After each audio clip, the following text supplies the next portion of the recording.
Hello दोस्तों, स्वागत है आपका।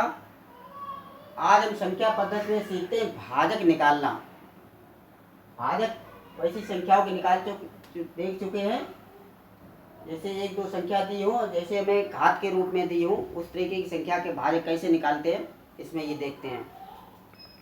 तो रूल नंबर फर्स्ट है, जैसे दो संख्याओं में एक निश्चित संख्या से भाग दिया जाए तो शेष उसमें जो है R1 और R2 प्राप्त हो, तो उनके योगफल में अगर भाग दे तो R3 शेष प्राप्त होता है। तो हमें भाजक निकालना होता है। इसमें संख्या कोई नहीं दे, केवल दोनों शेष दिए हुए हैं। एक अलग अलग संख्याओं में दोनों में भाजक समान है, उसी से भाग दिया गया, तब R1 और R2 शेष फल आया। जब उनको टोटल करके भाग दिया गया है तब R3 शेष आया। अब देखिए तो इसमें भाजक कैसे निकालते हैं। इसका टोटल हो जाएगा R1 plus R2 minus R3, ये टोटल होता है।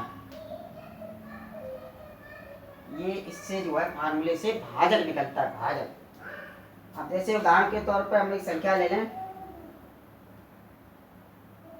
40 और 45 ले लिया हमने। अब इसमें हम 6 से भाग करेंगे, दोनों में 6 से भाग करेंगे, 6 से। देखिए 6 छंग 36, शेष इसमें कितने बचे 4, और 45 में 4 से भाग करिए, 45 में 6 से भाग करिए, 6 सत्ते 42, ये बचे 3 शेष। तो R1 क्या आया, R1 बराबर ये है, R2 इक्वल टू ये है 3।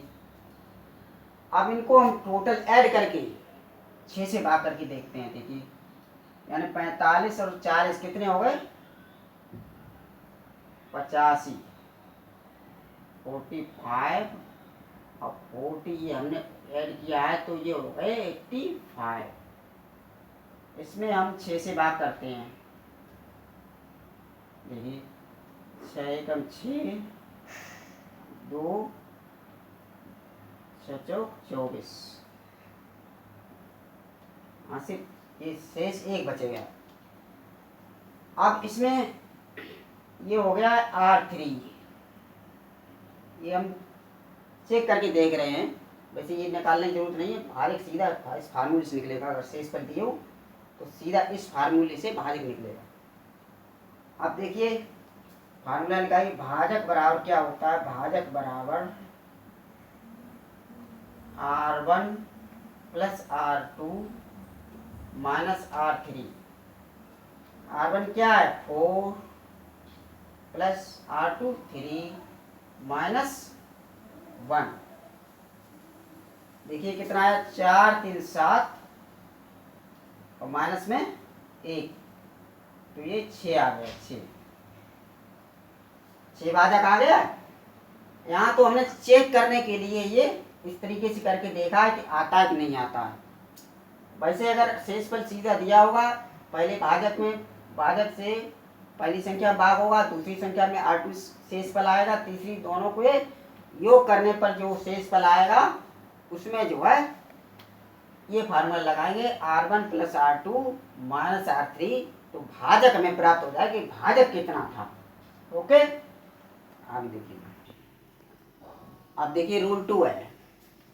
यदि प्रश्न पावर के रूप में दिया हो, जैसे पावर के रूप में दिया हो, तो उसका भाजक हम कैसे पता करेंगे कि ये संख्या जो किससे डिवाइड होगी, इसके गुणनखंड क्या होंगे। इसका इस तरीके क्वेश्चन आते हैं।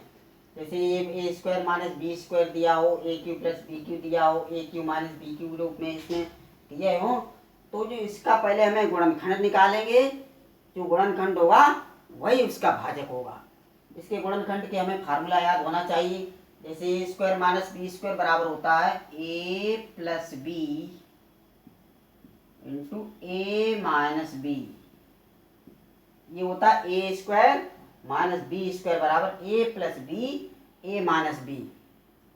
तो इसके इस तरीके से दिया हो तो इसका गुणनखंड इस तरीके से निकाले तो इसका भाजक ये भी है भाजक और ये भी भाजक है। ये दोनों गुणनखंड हैं, कोई भी संख्या हो ये दोनों इसके भाजक होंगे। A cube plus B cube का फार्मूला होता है A plus B A square minus A B plus B square. देखिए यहाँ पर A cube plus B cube का फार्मूला ये है A plus B A square minus A B plus B square. तो इस तरीके से अगर दिया हो संख्या कोई भी तो हमें इस तरीके से पहले गुणनखंड के रूप में निकालेंगे, या कहेंगे सीधा फार्मूला क्या है ए प्लस बी है, इस तरीके से निकाल लीजिए। ए प्लस बी एक गुणनखंड होगा, ये भाजक भी होगा, ये जो गुणनखंड होगा वही भाजक होगा। तो ए प्लस बी सीधा इनको ऐड कर दीजिए, संख्याओं को हमने ऐड किया तो वो भाजक हो गया। अगर इस तरीके से दिया हो A cube minus B cube form में दिया हो तो क्या करेंगे, इसका फार्मूला ये होता है A minus B A square plus A B plus B square. देखिए A cube minus B cube इस तरीके से दिया हो सवाल तो इसके गुणनखंड निकालेंगे, या क्या इस तरीके से क्या करेंगे, केवल ए माइनस बी कर दीजिए। ए माइनस बी यहाँ पर ये ए प्लस बी करना है, इस तरीके से दिया हो ए अगर ऐड हो दोनों का ए क्यू प्लस बी क्यू जोड़ है तो क्या करेंगे, उसका ए प्लस बी एक भाजक होगा, एक गुणनखंड होगा। A cube minus B cube A minus B करेंगे, ए में से बी को घटा देंगे तो एक ये भाजक होगा, उसका एक गुणनखंड होगा, गुणनखंड जो होगा वही भाजक होता है। ओके, अब देखिए आगे एग्जाम्पल देखते हैं। हाँ अब देखिए ये क्वेश्चन है 296 प्लस 1 को किससे भाग दिया जा सकता है, यानी इसको ए में भाजक निकालना है कि भाजक इसका कितना होगा, इसका गुणनखंड क्या होगा। ये भी क्वेश्चन हो सकता है, भाजक भी पूछ सकते हैं, गुणनखंड भी पूछ सकते हैं। तो ऑप्शन में इस तरीके से दिए क्वेश्चन, देखिए इसमें कैसे निकालेंगे, इसको हम देखेंगे पहले, देखिए कैसे बना सकते हैं। ए 96 पावर दिया हो A cube plus B Q, इसको बनाते हैं। देखिए A cube plus B Q बन जाएगा ए क्यूब प्लस बी क्यूब। इसमें देखिए 2 की घात, इसको हम क्या ले सकते हैं 2 की घात, देखिए 3 क्यूब करना तो यानी 3 से डिवाइड पहले करिए, 3 का 9 3 दूनी 6 की घात 3 प्लस 1 की घात 3। अब देखिए A cube plus B Q ये फार्मूला बन गया है, ए क्यूब प्लस बी क्यू। हमने ये बताया था अगर इस फॉर्म में दिया है तो उसका एक गुणनखंड क्या होता है A plus B, A plus B ये गुणनखंड होता है, वही उसका भाजक भी होता है। तो इसमें ए क्या है, ए क्या है, ए की जगह पर इतना है ये, और बी एक बी वन है। तो इसमें लिख दीजिए 2 की घात, ये भाजक आ गया इसका 2 की घात 32 प्लस 1। ओके, 2 की घात 32 की प्लस 1, ये जो है इसका एक गुणनखंड है, ये शुरुआत गुणनखंड होगा, उसके आगे जो क्रिया हमने बताया फार्मूला वो होगा इसकी। लेकिन ये तो भाजक तो अवश्य होगा, इसका गुणनखंड है तो भाजक भी होगा। तो इसमें ऑप्शन देखिए ये सी सही हो गया, सी ऑप्शन सही हो गया। इस तरीके से निकलते हैं सवाल। इसमें हमने क्या किया, हम देखते हैं इसको किस तरीके से बना सकते। ए क्यू माइनस बी क्यू तो बन नहीं सकता, ए स्क्वायर माइनस बी नहीं बनेगा, माइनस है नहीं, तो हमें ए क्यू प्लस बी क्यू के फॉर्म में बनाना है ये क्वेश्चन को। इस तरीके ये अगर ए क्यू प्लस बी क्यू होगा तो उसमें एक गुणनखंड ए प्लस बी अवश्य होगा, वही एक भाजक हो जाएगा। आगे देखिए, देखिए अब ये क्वेश्चन है 2 की घात 18 माइनस 1 को किससे भाग दिया जा सकता है। ये हमें देखना है कि इसको हम किस तरीके से लिख सकते हैं। इसको -1 में हम वर्ग के ए स्क्वायर माइनस बी स्क्वायर भी कर सकते हैं और ए क्यू माइनस बी क्यू भी कर सकते हैं। देखिए दोनों तरीके करके देखते हैं। इसमें पहले हमने 2 की घात 18 माइनस 1 ये बराबर लिखा है 9। देखिए 9 दूनी 18, ऊपर के पावर के ऊपर पावर अगर है तो वो गुणा होता है सीधा पावर का, और -1 का स्क्वायर। देखिए A square minus B square form बन गया, A square minus B square. A square यहाँ पर है ये 2 टू दी पावर 9, 2 की घात 9 है ए। तो ए का वर्ग, इसका फार्मूला आपने बताया था, ए स्क्वायर माइनस बी स्क्वायर बराबर ए प्लस बी और ए माइनस बी। इसमें हम लिखेंगे 2 to the power 9 plus 1 into 2 to the power 9 minus 1। देखिए अब यहाँ से इसके दो गुणनखंड आए, 2 to the power 9 plus 1, 2 to the power 9 minus 1। अब इसमें देखिए कोई है, ये देखो ये दिया है, ये दोनों दिए, दोनों ही भाजक है, दोनों ही गुणनखंड है, तो ये दोनों ही भाजक होंगे। अब क्यूब इसका करके देखते हैं, A cube minus B cube करके देखते हैं क्या होता है। 2 to the power 6 minus 1 cube. देखिए 18, एक 1 की power cube, A cube minus B cube ये बन गया, A cube minus B cube. हमने ये बताया था A cube minus B cube अगर है तो उसका एक भाजक ए माइनस बी अवश्य होगा। गुणनखंड उसका होता है, इसका फार्मूले में शुरुआत में आता है ए माइनस बी, यानी एक उसका गुणनखंड ए माइनस बी होगा। तो ए माइनस बी जब गुणनखंड है तो ए माइनस बी भाजक भी होगा। तो इसका हम क्या लिखेंगे, एक भाजक जो है 2 टू दी पावर 6 माइनस 1। यहाँ पर ए की जगह क्या है, ये है 2 टू दी पावर 6, ए लिख दिया और माइनस बी 1 लिख दिया। तो ये देखिए इसके गुणनखंड ये भी आए हैं, इसका गुणनखंड ये भी है, तो जब इसके तीनों गुणनखंड है तो तीनों भाजक भी तो होंगे। तो ये भी भाजक है, ये भी भाजक है, 2 टू दी पावर 6 माइनस 1 भी भाजक है। तो यहाँ पर डी ऑप्शन जो है सही होगा। इस तरीके से फार्मूला याद रखिए, हमेशा A cube minus B cube हमने बताया था, ये फार्मूला होता है A minus B A square plus A B plus B square.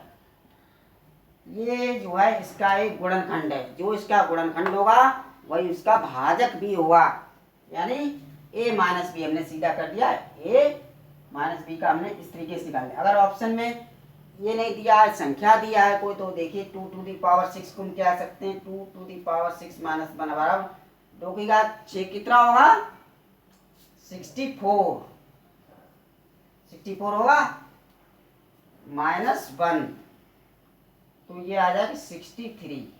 ये 63 भी इसका एक भाजक है।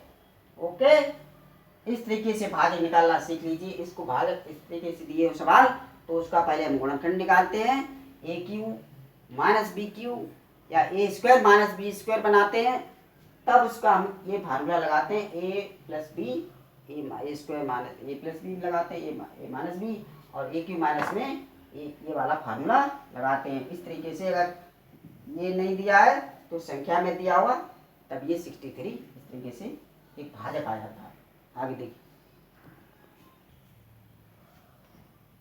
अब देखिए रूल 3 में क्या देखते हैं, यदि प्रश्न an प्लस bn के रूप में दिया हो, जहां पर n क्या है, एक विषम संख्या है, सम नहीं है, विषम संख्या के लिए विषम संख्या हो तो उसका एक भाजक a प्लस बी होगा, a प्लस बी होगा, कुछ निकालने की जरूरत नहीं है। अगर यहाँ पर विषम संख्या है और n बराबर होना चाहिए, संख्या की घात दोनों में बराबर होना चाहिए, आधार चाहे कुछ भी हो, तो हम क्या करेंगे, दोनों आधार को जोड़ देते हैं, दोनों आधार को जोड़ देते हैं। n की पावर अभी मैंने बताया था ए क्यू प्लस बी क्यू, इसी तरीके से कुछ भी हो सकता है, ए क्यू प्लस बी क्यू जो हमने बताया था, तो उसका एक जो है ए प्लस बी बताया था।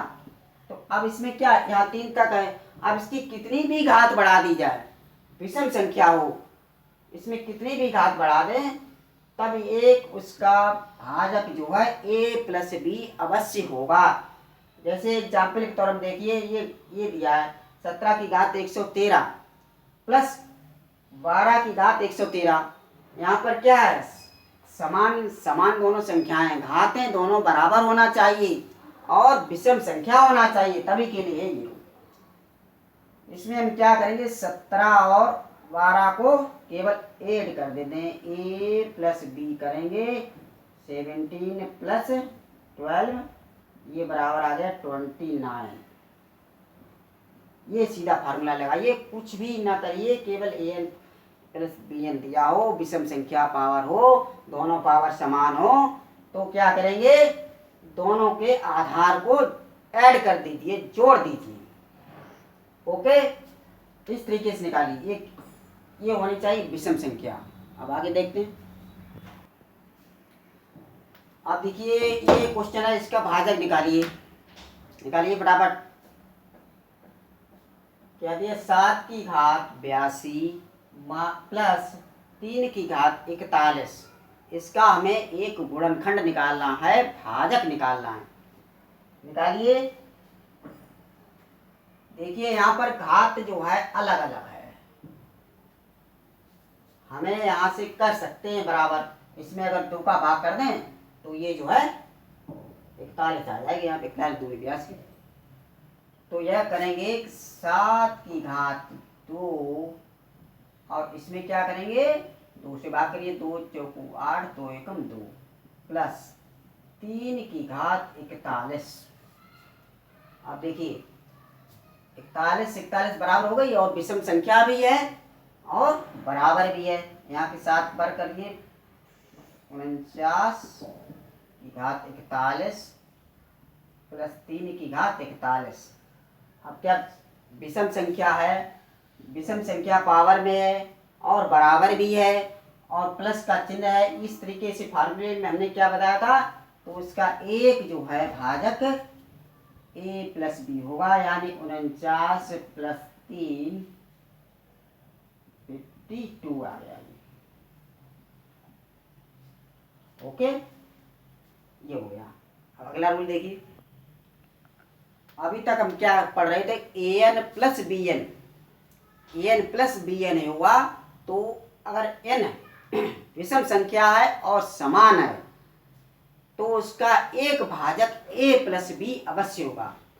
अब यहाँ देखते हैं an माइनस बी एन का क्या होता है, an माइनस बी एन इस तरीके से दिया हो तब क्या उसके भाजक होंगे, तब उसके गुणनखंड क्या होंगे।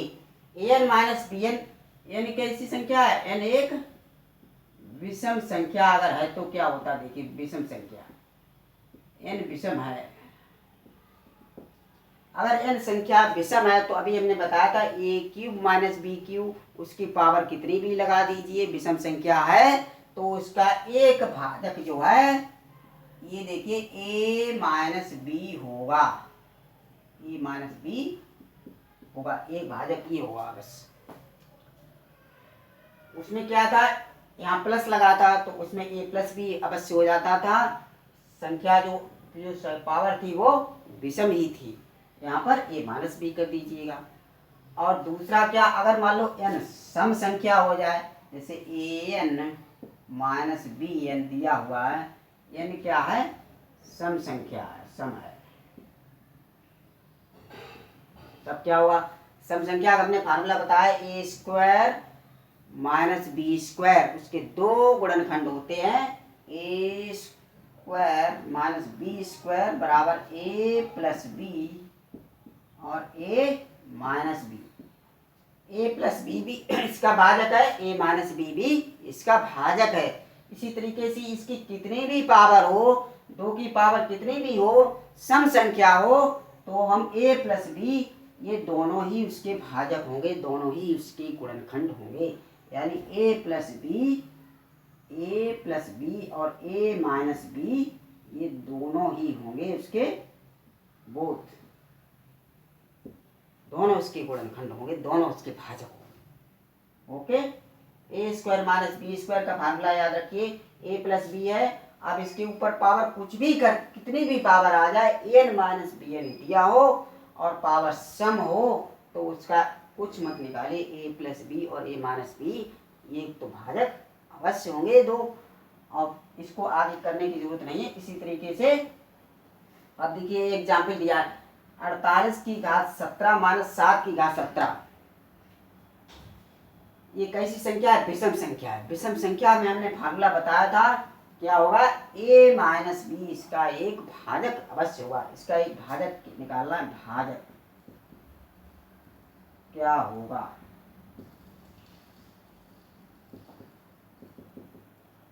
भाजक क्या होगा इसका? अगर सम है, अगर सम होता है यहाँ पर, तब तो ये दोनों हो जाते a plus B, A minus B. लेकिन यहाँ विषम है तो केवल एक भाजक होगा a माइनस बी, यानी हमें a की जगह पर ये लिखेंगे, b की जगह पर ये लिखेंगे।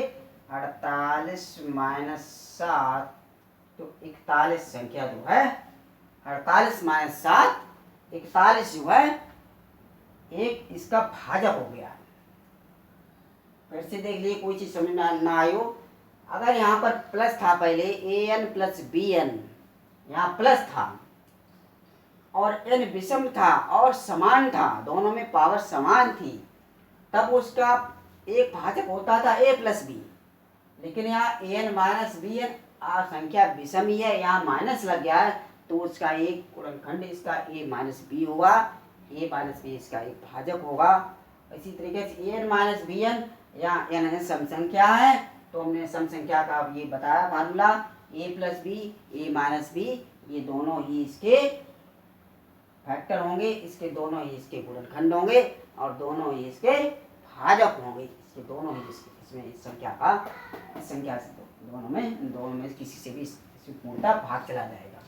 ओके, आगे देखिए। अब देखिए ये क्वेश्चन दिया है, करिए, करके देखिए। 3 की घात 27 प्लस 3 की घात 28 प्लस 3 की घात 29 प्लस 3 की घात 3 को किससे पूर्णतः भाग दिया जा सकता है? कौन सा इसका भाजक होगा? कौन सा इसका एक गुणनखंड होगा? देखिए कैसे करते हैं, करके देखिए। ये हम 3 की घात 27 प्लस 3 की घात 28 प्लस 3 की घात 29 और प्लस 3 की घात 30 आ गया। आधार समान है, आधार सभी में समान है, पावर अलग अलग है, लेकिन इस बढ़ते हुए क्रम में, पावर बढ़ते हुए क्रम में इसमें कुछ पावर हम कॉमन भी ले सकते हैं। इसलिए 3 की घात हमने 27 को बाहर निकाल लिया। देखिए क्या बचता है, जब 3 की घात 27 यहाँ ले लिया हमने बाहर, तो यहाँ क्या बचा? 1 प्लस 3 की घात 27, यानी एक पावर निकल, 27 निकल के यहाँ पावर बची 1, तो यहाँ क्या बचा? 3 की पावर 1 यानी 3 प्लस यहाँ क्या बचा? 3 की घात 27 बाहर निकल गया, 29 में से 27 घटाएंगे तो 3 की घात 2 प्लस 3 की घात 27 हमने यहाँ से कॉमन ले लिया, 30 में से 27 घटाएंगे 3 की घात 3 बचा यहाँ। अब देखिए आगे क्या होता है इसमें। 3 की घात 27 1 प्लस 3 प्लस 3 तो का 9 और 3 तो का 9, तो 27, ये आ गया है 27। जोड़िए इनको पूरा, जोड़ के देखिए। 3 की घात 27 गुणे, देखिए 27 30 40 हो गया, ये 40, ये आया इसका 3 की घात, ये 40 आया। 3 की घात 27 गुणे 40 ये है। यहाँ पर हम देख रहे हैं 40 से ये संख्या कटेगी, यानी 3 की ये 40 से संख्या कटेगी, 40 का एक भाजक होगा, एक गुणनखंड होगा। लेकिन ऑप्शन में देखिए दिया है 40, कहीं नहीं दिया 40 में, 40 कहीं दिया नहीं, तो हम क्या देख रहे हैं, ऑप्शन से इसमें हम कर सकते हैं। देखिए यहाँ हमने 3 बाहर निकाल लिया, 3 की घात क्या बची यहाँ पर? 3 की घात 27 में से कम कर दी 26 और गुणे 40। आप देखिए ये तो कटेगा नहीं 40 से, और ये देखिए 30 को हम ऑप्शन से देख सकते हैं, 30 का भाग करके देखिए, तो 30 से देखिए ये 0 कैंसिल हो गया और 3 से ये कट गया, शेष 0 हो गया, यानी एक गुणनखंड है, एक भाजक है, इससे 30 से इसमें भाग दिया जा सकता है। ये हो गया है, ये जो है इसका ऑप्शन थर्ड हो गया, ये बी ऑप्शन हो गया। ओके, आगे देखिए। अब देखिए एक रूल और है, दो लगातार विषम संख्याओं के अंतर, विषम संख्याओं के वर्गों का अंतर हमेशा क्या होगा, 8 से विभाजित होगा। लगातार दो विषम संख्याएं हैं, उनके वर्गों का अंतर हमेशा 8 से विभाजित होगा। अगर ये क्वेश्चन कहीं आ जाता है कि दो लगातार विषम संख्याएं दी हैं और उनके वर्गों का अंतर क्या किस से विभाजित होगा, तो 8 से हमेशा विभाजित होगा, उसको करने की ज़रूरत नहीं है, याद रखिए ये। और ये 8 से विभाजित होगा, और सम संख्याओं के वर्गों का अंतर हमेशा 4 से विभाजित होगा। ये बात ध्यान रखिए हमेशा, दो लगातार विषम संख्याओं के वर्गों का अंतर 8 से विभाजित होगा, और सम संख्याओं के वर्गों का अंतर हमेशा 4 से विभाजित होगा। इस तरीके के क्वेश्चन आ जाए कहीं कि दो लगातार विषम संख्याओं के वर्गों का अंतर दिया हुआ है और उसमें ऑप्शन में दिया हुआ है 8, या तो केवल 8 कर दीजिए सीधा सही, और कुछ मत करिए उसमें। और सम संख्याओं के वर्गों का अंतर पूछा है तो उसमें 4 सही होगा, 4 ऑप्शन जो दिया हुआ वो सही होगा। देखिए एग्जाम्पल के तौर पर ले रहे हैं, जैसे 11 का वर्ग, संख्याएं दो हम ले रहे हैं, 11 और 9 संख्याएं ली हमने। 11 का वर्ग क्या हो गया, 121, और 9 का वर्ग 9 स्क्वायर कितना हो गया, 9 ने 81, 0 12 में से 8 4 बचे। देखिए 40 जो है, 40 किससे विभाजित है, 40 किससे विभाजित है, 8 से विभाजित है। 4 11 ये 12 में 8 4, ये किससे विभाजित है, 8 से, 8 5 40। ओके, इसी तरीके से अगर हम सम संख्याएं कोई लेना चाहें, जैसे हमने ले ली सम संख्या 8 और 10 ले ली, तो 10 का स्क्वायर क्या होगा 100, 8 का स्क्वायर 64, घटा दीजिए इसको, 10 में 6 और ये 36 आ गया। ये देखिए ये किससे विभाजित होगा, हमेशा 4 से विभाजित ही होगा, चाहे कोई संख्या ले लो, चाहे कोई संख्या 36 में 4 से 4 में 36, ये पूर्णतः विभाजित होगा, पूर्णतः विभाजित होगा। इस तरीके से ध्यान रखिए। ओके, वास्तव भाजक निकालने के लिए ये रूल बताए हैं। इसके किसी प्रकार की समस्या हो कमेंट करके पूछिए, इसके आगे अगले वीडियो में बताएंगे। ओके, धन्यवाद।